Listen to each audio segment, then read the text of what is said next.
much did you spend for your student visa? Magkano nagastos mo? How much, how much, how much? Hi guys, it's me again.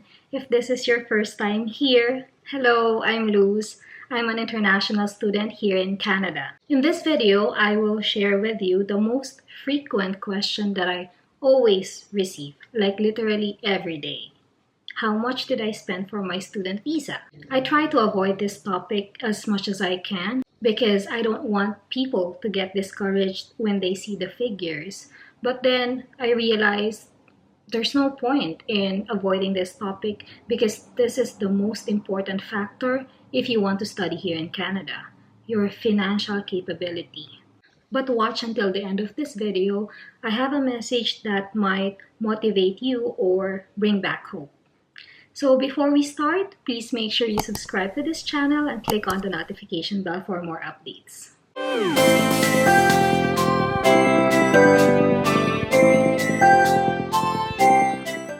Okay, so just a disclaimer, this is for an application of student visa and open work permit. So, 2 people. If you will apply only as a student, then the cost will be lesser. Also, the rate is from 2020. So from last year, and I'll be sharing with you the cost in Canadian dollars and in Philippine peso for easy reference. Okay, so the first one is the LOA or the letter of acceptance. I paid 100 Canadian dollars for this or 3,800 pesos. This is the first thing that I secured last year. It is a document from your school stating that they are accepting you for your chosen program. Recently, the schools are waiving this application fee, maybe because of the pandemic, but I applied last year, so I paid for this last year. So it's included here. Next is the medical fee. It is 10,000 pesos per person.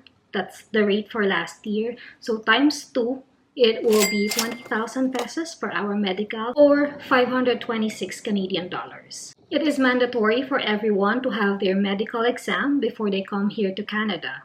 Of course, they want to know if you're physically healthy before you come here. By the way, we went to IOM in Makati City for our medical. Next is our NBI. We paid $4 for this or 155 pesos per person. So times 2 again, it's $8 or 310 pesos. Number 4 is my study permit fee. I paid 150 Canadian dollars or 5,700 pesos for this. You will pay for this once you lodge your application online. I'm not sure with the paper-based, but I did it online, so I paid through the website. If you get approved, then good. But if you get refused and you want to reapply, you have to pay for this again. Next is for my husband's permits. He paid for 2 things. The first is the work permit fee for $155. The next one is the open permit fee for $100. The total is 255 Canadian dollars or 9,690 pesos. I don't know why he paid for 2 permits, but that was what's required, so we paid for it. Same with my permit, it's also non-refundable if you get refused.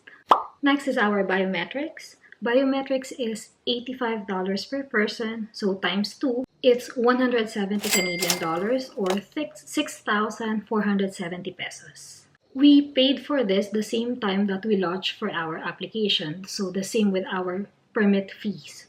The validity of biometrics is 10 years, by the way. Okay, so number 7 is proof of fund for student or for me.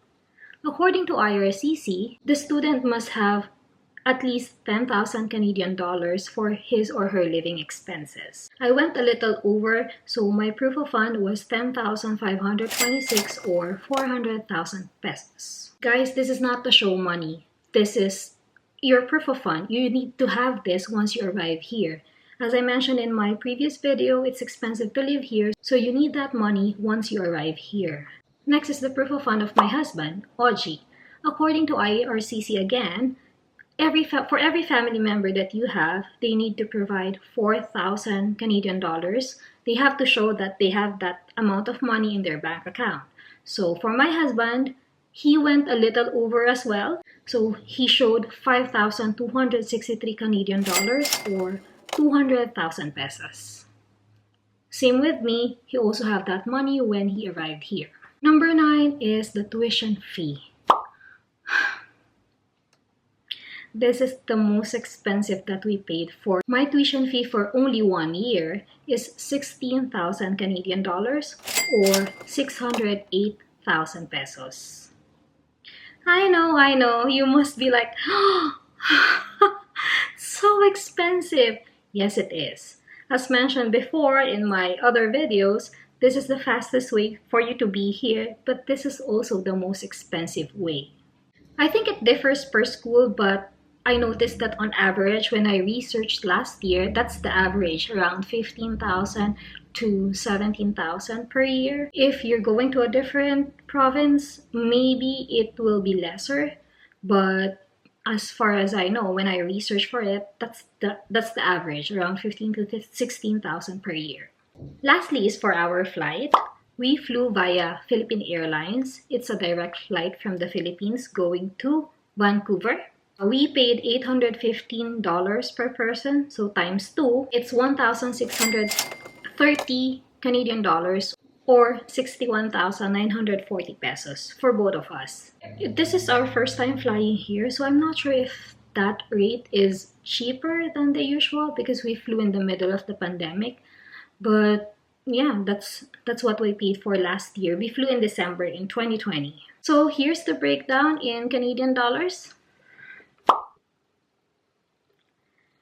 The total in Canadian dollars again is this. And the equivalent in Philippine peso is this. I did not include other minor expenses like when I requested for school documents, of course there's processing fee, and when my husband went to Cebu for his biometrics, I did not include it in this video because you can skip that part. You might not be required to pay for that. So yeah, that's it. I know it is very, very expensive. Take note, that money is already gone. We already spent it for my education here in Canada. So if you can see yourself saving up for that huge amount of money and then spending it in an instant for your education here, then student visa pathway is for you. If not, you can try other pathways such as work permit or direct PR applications. Okay, so as I mentioned earlier in this video, this is my message for you. OG and I saved up for this student visa for years. We did not ask for any financial assistance from anyone. His family, my relatives, my friends, his friends, no one. It's just us. We were also living independently back in the Philippines. We were paying our own bills and we were also renting. So my question is, if we did it, why can't you? What's stopping you from reaching your Canadian dream? Or in general, what's stopping you in achieving whatever goal you might have? Guys, this is the best time for you to take action and be closer to your dreams. Never lose hope, guys, because you deserve it. You deserve to live the life that you've dreamed of. Okay? So after you watch your video, think about what your goals are and focus on it and try to achieve it for you and your family and for everyone you love. No one's stopping you. It's just you. Again, if we did it, what's the difference between you and me?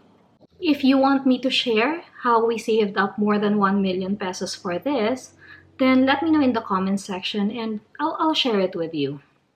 By the way, I noticed that only 7% of my viewers are subscribed to this channel. I want to know why.